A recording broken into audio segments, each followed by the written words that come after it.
नमस्कार, मैं हूं निकिता रस्तोगी। नमस्कार, मैं हूं राहुल चौधरी। जैसे कि आप सभी जानते हैं कि हम सियासी गलियारों में जो बातें चल रही होती है उसको लेकर चर्चा करते हैं और पूरी की पूरी पिक्चर को एकदम क्लियर करने की कोशिश करते हैं, कहानी को स्पष्ट करने की कोशिश करते हैं। इसी कड़ी में आज हम पश्चिमी उत्तर प्रदेश के सबसे चर्चित विवाद को लेकर चर्चा करने वाले हैं, जो दो नेताओं के बीच चल रहा है, बीजेपी नेताओं के बीच, संगीत सोम और संजीव बालियान। सर, चल क्या रहा है ये इन दोनों के बीच? मतलब क्या संगीत सोम का आरोप है कि जो बीजेपी हारी है, संजीव बालियान हारे हैं, वो आरएलडी के साथ गठबंधन के बाद हारे हैं। सच में ऐसा है? ऐसा बिल्कुल भी नहीं है।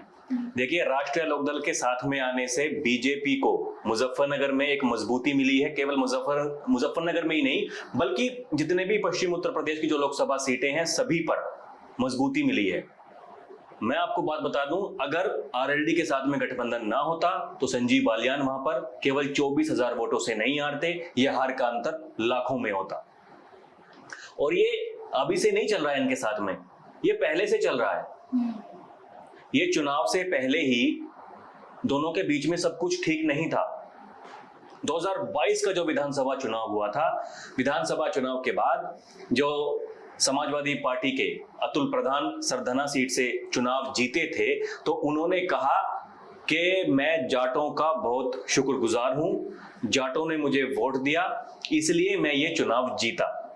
जिसके बाद से सियासी गलियारों में इस तरह की चर्चाएं चली कि संजीव बालियान ने सपोर्ट नहीं किया संगीत सोम को, क्योंकि जो जाट वोटर्स हैं उनके ऊपर प्रभाव है संजीव बालियान का। संजीव बालियान ने मना कर दिया कि भैया आप वोट मत दीजिएगा। इसी वजह से जाटों ने वोट नहीं किया संगीत सोम को और वो चुनाव हार गए। लेकिन जबकि ऐसा नहीं था, क्योंकि समाजवादी पार्टी और राष्ट्रीय लोकदल का गठबंधन था। और आप ये देख ही चुके हैं कि राष्ट्रीय लोकदल के जो वोटर हैं, जो जयंत चौधरी के पीछे हैं, वो ये कहते हैं कि भाई कहीं भी चला जाए जयंत चौधरी, हम जयंत चौधरी को ही वोट देंगे। हम ये नहीं देखते कि गठबंधन किसके साथ में है, बीजेपी के साथ है या समाजवादी पार्टी के साथ है। समाजवादी पार्टी के साथ गठबंधन था आरएलडी का, जिसका फायदा मिला अतुल प्रधान को। उन्होंने जाटों को धन्यवाद दिया। संगीत सोम को लगा कि चुनाव मुझे संजीव बालियान ने हरा दिया। लेकिन सवाल ये उठ रहा है कि जो मतभेद सामने आया है वो आरएलडी के गठबंधन के बाद ही सामने आया है दोनों का। नहीं, मतभेद पहले से चल रहे थे दोनों नेताओं का। आपने देखा होगा, इससे पहले जब ये पश्चिमी उत्तर प्रदेश की अलग मांग करी थी अभी 3-4 महीने पहले संजीव बालियान ने, तो संगीत सोम ने नहीं कहा था मिनी पाकिस्तान बन जाएगा। कई नेताओं ने सपोर्ट किया था। पश्चिमी यूपी के कई नेताओं ने कहा कि हाँ भाई संजीव बालियान जी ठीक कह रहे हैं, एक अलग हरित प्रदेश बनना चाहिए जो पश्चिम यूपी हो, क्योंकि यूपी बहुत बड़ा है और किसानों की ये बेल्ट कही जाती है पश्चिम यूपी। इस वजह से यहाँ पर उस ढंग से विकास नहीं हो पा रहा, क्योंकि पूरे यूपी को देख करके चलना पड़ता है। तो ये मांग ये आज की नहीं है, पहले से कभी बहुजन समाज पार्टी की जो मुखिया थी मायावती, उन्होंने इस मांग को उठाया था और ये तब से चली आ रही थी। अब चुनाव से ठीक पहले, तब तक तो राष्ट्रीय लोकदल के साथ में गठबंधन भी नहीं हुआ था बीजेपी का। संजीव बालियान ने ये मांग उठाई, संगीत सोम ने तुरंत उनका बहिष्कार किया और कहा कि नहीं, अगर ऐसा होगा तो ये मिनी पाकिस्तान बन जाएगा। तो इन दोनों के बीच में रिश्ते पहले से ही ठीक नहीं चल रहे हैं। और जैसा कि मैंने पहले बताया, 2022 के विधानसभा चुनाव होने के बाद से ही इन दोनों के बीच मतभेद हैं। पर संगीत सोम का कहीं ना कहीं ये भी आरोप है कि जाटों ने ही वोट नहीं दिया है, ठाकुरों ने तो दिया है, क्योंकि ठाकुर की नाराजगी भी कहीं ना कहीं सामने आई है इस चुनाव में। उनका यही कहना है कि जाटों ने तो वोट नहीं दिया है, लेकिन ठाकुरों ने दिया है वोट। संजीव बालियान को इस चुनाव में मैं आपको बता दूं कि जाटों ने भी वोट दिया है, ठाकुरों ने भी वोट दिया है। आप सरदना अगर विधानसभा का खुद तो कह रहे हैं संगीत सोम इसी बात को कि देखिए हमने तो यहां से जिता के भेजा है संजीव बालियान जी को। वो हारे हैं कहां पे? बुढ़ाना और जो उनका गढ़ है, जो उनका गांव है, वहां से उस विधानसभा से वो हारे हैं। हमने तो उनको यहां से जिता करके भेजा है। भाई, जिस सरधना विधानसभा में ये कहा जा रहा है कि वहां पर संगीत सोम का प्रभाव है उनके इलाके में, वहां पर वोट नहीं मिली, तो ऐसा नहीं है। वहां पे दोनों ही उम्मीदवारों को वोट मिली है। जाटों ने भी दोनों उम्मीदवारों को वोट दी है। देखिए, वो जाट जो संजीव बालियान से नाराज थे, 2 बार से वो सांसद हैं, मंत्री भी हैं, देखिए मैं कल गया था मुजफ्फरनगर, तो ग्राउंड पर जब बातें करते हैं ना लोगों से, मतलब नाराजगी की हद देखो आप, क्या नाराजगी, इस तरह की नाराजगी। एक आदमी मुझसे बोला कि जो ये हाईवे है करनाल वाला, मेरठ से करनाल, ये निकलना था ठाकुरों के गांव के बीच, लेकिन संजीव बालियान ने उसको निकलवा दिया जाटों के गांव के बीच। तो ठाकुर नाराज हो गए कि भाई संजीव बालियान जी क्योंकि खुद जाट हैं तो जाटों के लिए काम करते हैं, ठाकुरों के लिए काम करते नहीं। और उसी जाट गांव की मैं बात बताऊं, चुनाव के दौरान मैं वहां पर गांव में गया था, कई गांव में, तो एक बिटावदा गांव पड़ता है वहां पर, उस गांव के लोगों ने मुझसे ये कहा कि देखिए भैया, हमारे इस हाईवे पर इस गांव के सामने पुल बनना चाहिए था, संजीव बालियान जी ने पुल नहीं बनाया, इसलिए हम इनको वोट नहीं देंगे। जाटों की बात मैं कर रहा हूं। तो जब विद्रोह किसी चीज का करना होता है तो वो चाहे जाट हो, चाहे ठाकुर हो, चाहे कोई भी जाति हो, वो उसका विद्रोह करेंगे, चाहे कुछ भी हो। यही वो वजह है। तो फिर कहीं ना कहीं कहा जा सकता है कि इनकी जो वर्चस्व की लड़ाई है वो जाट और ठाकुरों की लड़ाई बन गई है। ऐसा कहना उचित नहीं होगा, क्योंकि देखिए जाट वोट बैंक और ठाकुर वोट बैंक को हमेशा ये माना जाता था कि भाई वो बीजेपी के साथ में ही रहेंगे, आप उनके लिए मतलब एक तरफ से निश्चित हो जाइए कि वो वोट देंगे ही देंगे, ऐसा था। लेकिन इस चुनाव में जब संगीत सोम जी चुनाव हार गए थे, तो चुनाव हारने के बाद ऐसे कयास लगाए जा रहे थे कि मुजफ्फरनगर लोकसभा सीट पर इस बार टिकट नहीं मिलेगा संजीव बालियान को, और शायद संगीत सोम को टिकट मिलेगा। अब क्योंकि उनको टिकट नहीं मिला, उसी के बाद से आपने देखा होगा कि जब पहली लिस्ट आई बीजेपी की, उस लिस्ट के आने के बाद ही ये सभाएं होनी शुरू हुई।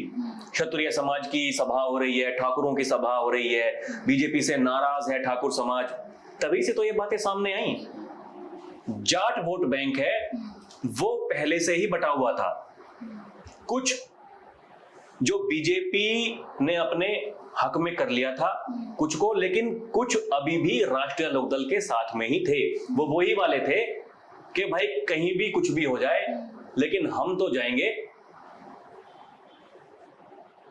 जयंत चौधरी राष्ट्रीय लोकदल के साथ में। लेकिन इस चुनाव में क्या हुआ, बीजेपी आरएलडी का गठबंधन हो गया। गठबंधन होने के बाद में जो जयंत चौधरी के कोर सपोर्टर्स हैं उन्होंने तो वोट दिया, लेकिन जो जैसा कि मैंने पहले बताया, कुछ लोग ऐसे थे जो कि पुल को लेकर भी नाराज हो जाते हैं। इस तरह के जो लोग थे, प्लस हरिंदर मलिक एक ऐसे उम्मीदवार थे जिनका खुद वो जाट उम्मीदवार थे और उस क्षेत्र में वर्चस्व है हरिंदर मलिक का। वो आज से नहीं है, पहले भी सांसद रह चुके हैं, आज से राजनीति नहीं कर रहे हैं, बहुत पहले से कर रहे हैं। तो कोई भी जाति क्यों ना हो, हर किसी का उम्मीदवार का, मैं पार्टी की बात नहीं कर रहा हूं, उम्मीदवार का एक अपना वोट बैंक होता है। जैसे कि बागपत में डॉक्टर राजकुमार सांगवान का था, इतने वोट उनको राष्ट्रीय लोकदल बीजेपी के नाम पर नहीं पड़े जितने उनकी छवि के कारण उनको वोट पड़े। हर कोई आदमी इस बात को वहां पर कह रहा था कि अगर डॉक्टर राजकुमार सांगवान प्रत्याशी ना होते तो इतनी बड़ी जीत नहीं हो पाती, भले ही जयंत चौधरी क्यों ना चुनाव लड़ते। 2019 के चुनाव में जयंत चौधरी खुद चुनाव हार गए थे। 2014 के लोकसभा चुनाव में अजीत सिंह जो उनके पिताजी थे वो चुनाव हार गए थे, और देखो राजकुमार सांगवान चुनाव जीत गए। तो छवि, उम्मीदवार की छवि कैसी है वो भी काफी कुछ डिपेंड करता है। लोगों ने ये भी कहा, जब कल मैं बात करके आया तो लोगों ने ये भी कहा कि देखिए संजीव बालियान जी ने कई बयान ऐसे दिए जिसको लेकर के जो वोटर्स थे उनमें नाराजगी थी, उस नाराजगी का सामना करना पड़ा संजीव बालियान को, इसी वजह से वो चुनाव हारे। हाँ, विद्रोह था ठाकुरों में, ऐसी बात नहीं है, लेकिन इतना नहीं था कि भाई ठाकुरों ने चुनाव हरवा दिया, या ये भी नहीं था कि राष्ट्रीय लोकदल ने चुनाव हरवा दिया। और मैं फिर ये बात कह रहा हूं, अगर राष्ट्रीय लोकदल के साथ में गठबंधन नहीं किया होता तो ये हार लाखों में होती।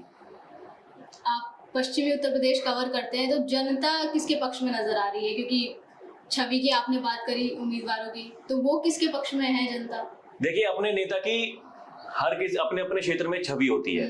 संजीव बालियान फायर ब्रांड नेता है, उनकी अपनी छवि है, सपोर्टर्स उनके भी हैं। अगर उनके सपोर्टर्स ना होते तो इतने वोट उनको ना मिले होते। संगीत सोम की भी अपनी छवि है। मैं दोनों की जगह मैं खतौली भी गया, मैं सरदना भी गया, तो ऐसा भी नहीं है कि सरदना में अगर हर कोई संगीत सोम की ही बात कर रहा है, ऐसा भी नहीं है। ऐसा भी नहीं है कि वहां उधर हर कोई संजीव बालियान की ही बात कर रहा है। अगर संगीत सोम का इतना ही प्रभाव होता सरदना में तो वो चुनाव क्यों हारते? 2017 में उन्होंने ही चुनाव जीता उसी विधानसभा सीट से, फिर 2022 में वही चुनाव हार गए उसी विधानसभा सीट से। आरएलडी के साथ तो तब भी गठबंधन नहीं था, आरएलडी के साथ तो और 22 में गठबंधन भी नहीं था, ना 17 में था ना 22 में था। फिर भाई वो चुनाव क्यों हार गए? तो कोई ना कोई बात ऐसी होती है, नाराजगी जब जनता के बीच में होती है तो चुनाव किसी को जिताना हराना कोई बड़ी बात नहीं है। ये जनता जब चुनाव लड़ती है तो किसी को भी हरा सकती है, किसी को भी जिता सकती है। ये ठाकुर और जाट के वर्चस्व की लड़ाई नहीं है, ये तो इन्होंने आपस में बना ली है। अब दोनों के जो सलाहकार होंगे वो इस तरह के हैं, उनको बता दिया कि भाई देखिए जब 2022 का विधानसभा चुनाव जब संगीत सोम हारे थे आपको बालियान जी ने हरवा दिया। अब क्योंकि ये पहले से ही दिख रहा था चुनाव के दौरान ही, कई उनके बयान इस तरह के सामने आए कि यहाँ बालियान को कोई नहीं जानता है तो संगीत सोम को जानते हैं सब। अगर भैया आपको सब पहले से ही जान रहे होते चुनाव क्यों हारते आप? तो हर जगह हर किसी के सपोर्टर्स होते हैं, ऐसे ही इन दोनों नेताओं के भी है। संगीत सोम के पीछे एक बड़ा धड़ा है और ऐसे ही संजीव बालियान के पीछे भी एक बड़ा धड़ा है। आगे क्या लगता है कि भविष्य में इन दोनों के बीच की तल्खियां कम होती हुई नजर आ रही है क्या? देखिए अभी पार्टी ने तो नोटिस दिया है संगीत सोम को, एक जो लेटर एक वायरल हो रखा था, देखिए मेरे पास भी आया था वो, उसमें मैं बता दूं कि लंबी चौड़ी कहानी लिखी हुई है संगीत सोम ने के लगभग 20 पॉइंट्स हैं इसके अंदर। क्या क्या संजीव बालियान ने किया, भ्रष्टाचार किया, वो कह रहे हैं कि पिछले 10 साल के दौरान अपने पद का फायदा उठाया, ये ऐसे ऐसे कार्य किए जा रहे हैं, माफियाओं को उन्होंने सहारा दिया। तो ये तमाम तरह के आरोप लगाए हैं संगीत सोम ने। मैं इसकी पुष्टि नहीं करता कि ये ठीक है कि गलत है, लेकिन शायद इसी की वजह से वो नोटिस दिया गया है। जो संगीत सोम को नोटिस दिया गया है वो इसी की वजह से दिया गया है। इसमें ये भी कहा जा रहा है कि मुजफ्फरनगर के जो सांसद जी रहे, मंत्री रहे संजीव बालियान जी, उन्होंने विदेश में भी जमीन खरीद ली, पता नहीं क्या क्या कहा गया है। भाई आपको ये भी बता दूं जानकारी के लिए कि पार्टी नेतृत्व ने भी इसका संज्ञान ले लिया है और दोनों नेताओं के बीच की बयानबाजी को बंद करने के लिए कहा गया है। इससे कहीं ना कहीं पार्टी का ही नुकसान है ना भाई। पार्टी के दो नेता एक दूसरे की काट करेंगे तो आगे क्या होगा? आप संदेश क्या दे रहे हैं जनता को? लोगों में इस बात का दुख है। वो कह रहे हैं कि देखिए जितने काम संजीव बालियान ने पिछले 10 साल में कराए, किसी ने उसका 1/4 भाग भी नहीं किया अभी तक। 1/4 भाग भी नहीं किया। लगाइए आप पिछले 10 सालों में जो काम संजीव बालियान जी ने कराए हैं अपने क्षेत्र में, तो ऐसा नहीं है कि उन्होंने काम नहीं किया तो लोगों में गुस्सा था उसको लेकर के कि भाई अपने घर से नहीं निकलते। मैं ऐसे कई गांवों में गया चुनाव के दौरान जहां हर गांव के बाहर जो उद्घाटन करते हैं, किसी भी शिलान्यास करते हैं किसी चीज का, वहां संजीव बालियान का नाम लिखा हुआ है। तो काम तो उन्होंने कराए हैं, लेकिन कुछ बड़बोलापन वो नुकसानदायक हो जाता है, वो नुकसान दिया है चुनाव के अंदर। और ये जो आपसी मतभेद जब होते हैं किसी भी पार्टी के अंदर क्यों ना हो, ये तो इसी सीट की बात है। अभी तो जो दूसरी सीटें हैं पूर्वांचल की तरफ अगर आप चले जाओ, एक लंबी लिस्ट है, लंबी लिस्ट, जहां लोग भुने बैठे हैं विधायक सांसद के ऊपर, और जो सांसद जी हैं जो थे अभी चुनाव हार गए वो विधायकों के ऊपर। लेकिन यहां पर क्या हो रहा है, क्योंकि ये चुनाव के दौरान ही ये जो झगड़ा था ये सामने आ चुका था, लेकिन दूसरी जगहों का आया नहीं था। इसी वजह से ये बातें, अब देखिए मीडिया को तो कुछ ना कुछ चाहिए होता है। अब जैसे ही चुनाव खत्म हुआ, अब किसी ने इंटरव्यू किया, उनसे सवाल पूछा बालियान जी को कि भाई देखिए चुनाव के दौरान तो ऐसा ऐसा कहा गया था, उन्होंने फट से कह दिया हाँ ऐसा हो सकता है। अब ऐसा हो सकता है वो तो कि पार्टी को इस पर संज्ञान लेना चाहिए। वो किसी पद पे नहीं है फिर भी सरकारी सुविधाएं ले रखी हैं, ऐसा भी उन्होंने कहा। सेम बातें जब संगीत सोम से पूछी गई तो उन्होंने कह दिया कि सुरक्षा मेरा अधिकार है, और वो दूसरों को बातें बना रहे हैं। हमने देखिए अपने क्षेत्र से हमने जिता करके भेजा, खुद अपनी जहां पे उनका गढ़ था वहां पर वो हार गए, जो जाटों के गढ़ थे वहां पर वो हार गए। उसके पीछे कारण ये था क्योंकि हरेंद्र मलिक जो सपा से उम्मीदवार थे वो खुद एक जाट बड़े नेता, जाट प्लस बड़े नेता जिनका प्रभाव था। एक कारण ये भी निकल के सामने आया, कुछ लोगों ने ये भी कहा, कैमरे पर भी कहा और कैमरे के पीछे भी कहा कि जो दारा सिंह प्रजापति वहां से बसपा ने जिनको उम्मीदवार बनाया था उन्होंने जो वोट ले ली अपनी तरफ। जो प्रजापति बिरादरी होती है वो बीजेपी को ही वोट देते हैं, लेकिन क्योंकि इस बार टिकट उनको दिया गया तो भाई वो चले गए उनकी तरफ, इसलिए ऐसा लोगों का मानना है। तो वही है कि लोग क्या सोचते हैं। मैं आपको बात बताऊं, लोग ना तो संगीत सोम के बारे में बुरा सोचते हैं, ना ही संजीव बालियान के बारे में बुरा सोचते हैं। अगर इतना ही विरोध होता तो दोनों नेता अपने अपने चुनाव में भले ही चुनाव तो हारे, लेकिन इतने बुरे तरीके से नहीं हारे जितने की बातें की जा रही हैं। हार जीत चलती रहती है, चुनाव है, एक जो अच्छा चुनाव लड़ेगा वो जीतेगा और जिसने कुछ ना कुछ कमी करी होगी वो चुनाव हारेगा। तो सीधी सी बात है। वही अब तो देखना दिलचस्प होगा कि आगे क्या हो पाता है, इस विवाद को कितना आगे बढ़ता है, कितना आगे चलता है। विवाद मुझे ऐसा लगता है कि ज्यादा आगे नहीं बढ़ पाएगा, क्योंकि जिस तरह से पार्टी ने संज्ञान लिया है और जो नोटिस दिया है उससे ये प्रतीत होता है कि ये, क्योंकि बीजेपी को कहा जाता है कि वो एक अनुशासित पार्टी है, वो जब भी कोई चुनाव लड़ती है, चुनाव लड़ने के बाद हार हो या फिर जीत हो, वो आगे के बारे में सोचते हैं कि भाई ये तो हम अगर जीत गए कोई बात नहीं, अब आगे क्या, हार गए तो क्यों हारे, उसके लिए आपने देख लिया होगा किस किस को तलब किया जा रहा है। हालांकि अंदर खाने बहुत कुछ चल रहा है, वही पार्टी नेता ने ये भी कहा है कि अब समीक्षा होगी, इस पूरे मामले की समीक्षा की जाएगी। हाँ, सबकी होगी, हर जगह पर यही हाल है। ये तो पश्चिम के तो केवल इन दोनों नेताओं की बात है, पूर्वांचल में देखो क्या क्या हो रहा है। कई ऐसे नेता हैं जिन्होंने अंदर खाने लिख के, जो राज्य इकाई है उसके खिलाफ लिख करके दिल्ली भेजा हुआ है। बड़े बड़े नेता हैं उसके अंदर, चाहे उसमें ब्रजभूषण शरण सिंह हो, चाहे उसमें ये आपके मेनका गांधी हो, घनश्याम सिंह लोधी हो, रामपुर वाले, इनका भी नाम है।